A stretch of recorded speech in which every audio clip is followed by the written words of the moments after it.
भारत के संविधान की शपथ लेने वाले माननीय सांसद, विधायक, मंत्री और जज बताएं कि क्या भारत का संविधान मजहब के आधार पर नियम कानून बनाने और मजहब के आधार पर नियम कानून चलने की छूट देता है क्या? और यदि नहीं तो 1872 का क्रिश्चियन मैरिज एक्ट आज तक क्यों चल रहा है?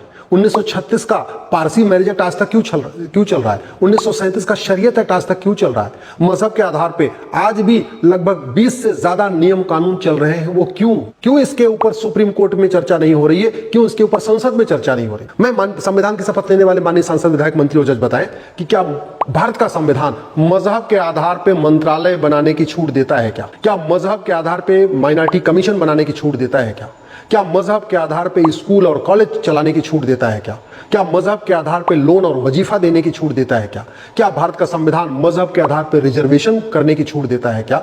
ठेके में रिजर्वेशन, नौकरी में रिजर्वेशन, कॉन्ट्रैक्ट में रिजर्वेशन, हर जगह मजहब के आधार पे। क्या भारत का संविधान मजहब के आधार पे मौलवी को वेतन देने का अधिकार देता है क्या?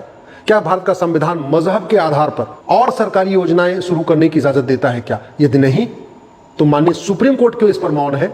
संसद क्यों मौन है?